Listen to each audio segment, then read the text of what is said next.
Page number 40 पर question number 3। आ ship uses ultrasonic pulses. एक जो पानी का जहाज़ है वो अल्ट्रासोनिक पल्सेस पैदा कर रहा है to measure the depth of the submarine. वो पता चलाना चाहता है कि नीचे गहराई में सबमरीन कितने फासले पर है। बीनीथ द शिप, जहाज़ के नीचे। A sound pulsing is transmitted into the sea. Sound की जो वेव्स हैं वो समंदर में ट्रांसमिट की जाती हैं। And the eco from the C bed, और जो इको है टकरा के वापस आने का, इज़ रिसीव्ड, वो रिसीव्ड होता है after 40 second millisecond, 40 millisecond के बाद। The speed of the sound in sea water is 1480 metre per second. पानी में जो स्पीड है साउंड की वो 1480 है। Calculate the deepness of the submarine. आपको बताना है सबमरीन की गहराई कितनी है। ठीक है, ये आपका वो पानी का जहाज़ है। तो ये यहाँ से क्या कर रहा है, पल्स भेज रहा है नीचे। ये जहाज़ बनाया मैंने, और यहाँ नीचे क्या है, सबमरीन है। ठीक है, तो ये यहाँ से पल्स आएगी नीचे, टकराएगी, और टकरा के क्या होगी, वापस जाएगी। तो आने और जाने में वो कितने टाइम ले रही है, 40 मिली सेकेंड। और जिस स्पीड से पानी में आवाज़ की लहरें चलती हैं वो कितनी है, 1480 मीटर पर सेकेंड। मालूम करना है इसका डेप्थ कितनी है, ये फासला मालूम करना है। डी। सवाल समझ में आ गया? सादा सा सवाल है। तो इसमें भी स्पीड क्या दी गई है, 1480 मीटर पर सेकेंड। टाइम क्या दिया हुआ है, 40 सेकंड में तो जाती भी है और आती भी है। तो हमको सिर्फ डेप्थ मालूम करनी है, तो जाते वक्त का टाइम ले लें आप। वो क्या होगा, 20 मिली सेकेंड। तो मैंने लिखा 20 मिली सेकेंड। मिली सेकेंड दरअसल क्या होता है, हज़ारवां हिस्सा होता है। तो 20 को 1000 से क्या कर दिया, डिवाइड। 0 से 0 कट गया, जवाब आया 0.02। जब 2 से 100 को तकसीम करेंगे जवाब क्या आएगा, 0.02 सेकेंड। अब बताइए उसकी डेप्थनेस क्या है, या फासला मालूम करें। तो फासला किसके बराबर होता है, v बराबर होता है S/T। ठीक है, इसकी जगह क्या लिखेंगे, d, और t की जगह लिखेंगे t। अच्छा जी, ये t इधर डिवाइड कर रहे हैं, वहाँ जाकर क्या करेगा, मल्टीप्लाई। तो d बराबर है किसके, v इंटू टी। v की जगह आपने क्या लिखा, 1480, और t की जगह पे क्या लिखेंगे, 0.02। तो इसको 2 से मल्टीप्लाई करते हैं, 2 8 16 के साथ से लगे, 2 5 और 1 9, 2 1 2, ये 0 ऐसे बढ़ गया। 2 के बाद पॉइंट है, 2 के बाद पॉइंट लगाते हैं। तो जो आपका डेप्थ आई वो कितनी आ गई, 29.6 मीटर। यही है जवाब या कुछ और है, यही है। रोकें से उतारें सवाल। Question number 4। At night, bats emit pulses of sound to detect their prey। जो चमगादड़ होती है वो साउंड को इमिट करती है अपना शिकार पकड़ने के लिए। देखो तस्वीर बनी हुई नज़र आ रही है, वो देखो आवाज़ निकाल रही है ब्लू कलर में, और वो आवाज़ की लहरें जाके टकरा रही हैं तितली से और वापस पलट कर आ रही है रेड कलर में। दिखाने के लिए, समझाने के लिए बताया आपको। The speed of the sound is 340 metre per second. ये तो इन्होंने बता दिया मौका। अब सवाल नीचे 3 दिए हुए। A bat emits a pulse of the sound wavelength 0.0080 metre. जो उसने साउंड पैदा की है उसकी वेवलेंथ कितनी है, 0.0080। Calculate the frequency of the sound. तो पहला पार्ट इसका, आवाज़ की स्पीड कितनी है, 340 मीटर पर सेकेंड। ये पहले ही बता दी गई है। और उसका जो लैम्डा है वेवलेंथ है वो कितना दिया हुआ है 0.0080 मीटर। मालूम क्या करना है फ्रीक्वेंसी। आप जानते हैं फ्रीक्वेंसी वेलोसिटी जो है वो बराबर होती है फ्रीक्वेंसी इनटू लैम्डा के। तो लैम्डा यहाँ मल्टीप्लाई कर रहा है, मजा कर क्या करेगा डिवाइड करेगा। कुछ बच्चे पीछे बातें कर रहे हैं खामा खा। एफ मैंने ऐसे लिखा बराबर है वी की जगह क्या लिखेंगे 340 और लैम्डा की जगह क्या लिखेंगे 0.0080। ठीक है, तो पॉइंट के बाद कितने अदद हैं 4 अदद हैं। 4 0 बढ़ा दो, 1 0 से 1 0 गया। अब आपके पास क्या बचा 3 4 0 0 0 0 और डिवाइड किससे करेंगे 8 से। तो 8 एकम 8 8 चौक 32, 2 बचे 2 चला गया 20, 8 दूनी 16, 4 बचे 40, 8 पंजे 40, दोनों 0 80 आ गए। फ्रीक्वेंसी कितनी आ गई 42,500 हर्ट्ज़। अगर आप इसको किलो हर्ट्ज़ में तब्दील करेंगे तो यहाँ 0.3 के बाद यहाँ ले आएंगे। F बराबर है 42.5 किलो हर्ट्ज़। जवाब किस में दिया हुआ है हर्ट्ज़ में दिया हुआ और यही दिया हुआ है।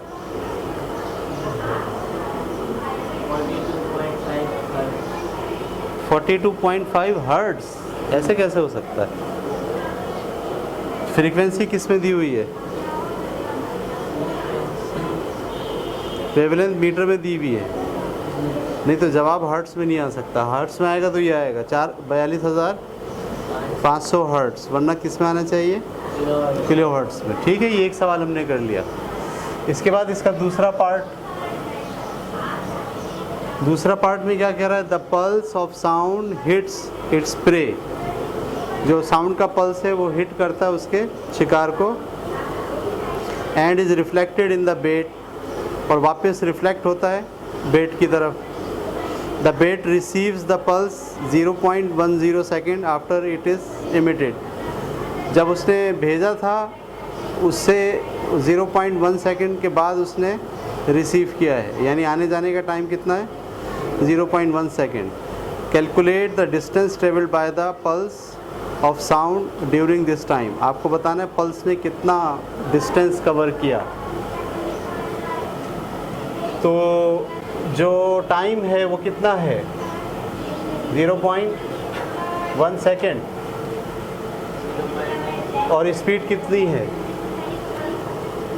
स्पीड तो वही है 340। वो कह रहे हैं बताइए फासला कितना तय किया है।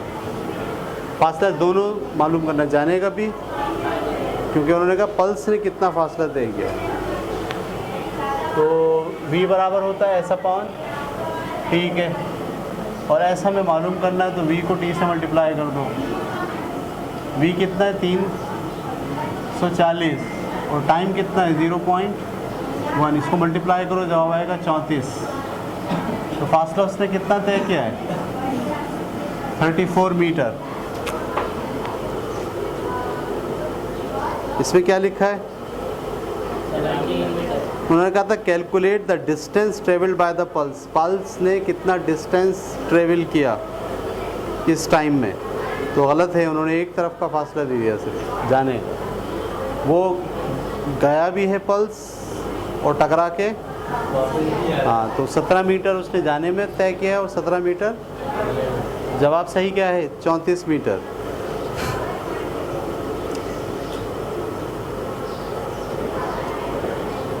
उसके बाद कह रहे हैं calculate the distance of the prey from the bed. इसका प्रे का फासला कितना है, वो फासला कितना निकलेगा इसका आधा 17 मीटर। तो तीसरे सवाल का जवाब डायरेक्ट निकाल दें आप, वो क्या है 17 मीटर। वो उन्होंने उसके लिहाज से 17 के लिहाज से सोचा है। दूसरे सवाल में आप गौर से पढ़ें, कहीं पे भी नहीं लिखा उन्होंने कि calculate the distance travelled by the pulse. Of sound during this time, इस टाइम में उसने कितना जो है वो फासला तय किया है। उस टाइम में तो उसने 34 मीटर ही फासला तय किया है। बस भाई इसको रोके, ठीक है भाई। 12वां चैप्टर शुरू कर रहे हैं, यूनिट 12, और इसका नाम है electromagnetic spectrum. Electro magnetic spectrum.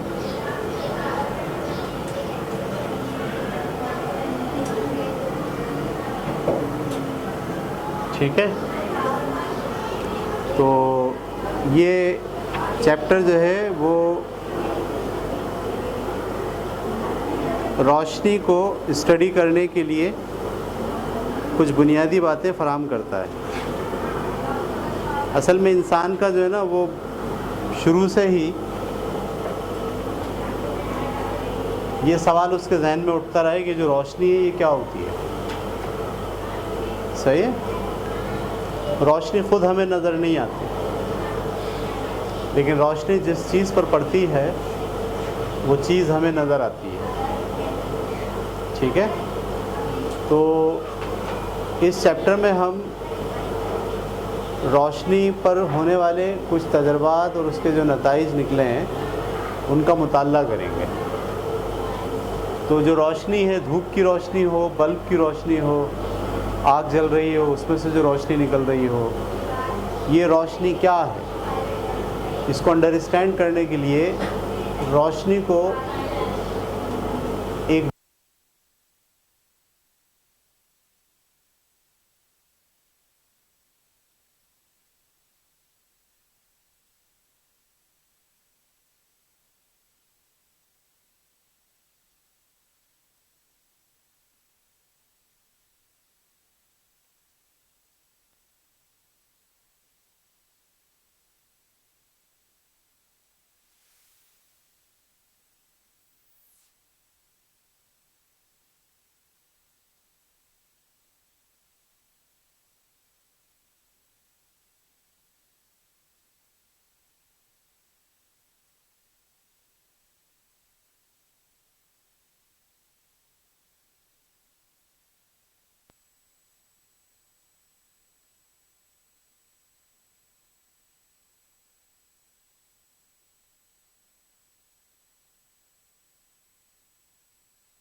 खुद ही बंद हुआ है, ये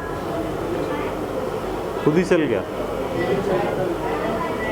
बस ये रिकॉर्ड नहीं हो पाएगा, इसको हम फिर अगली क्लास में रखेंगे, ठीक है।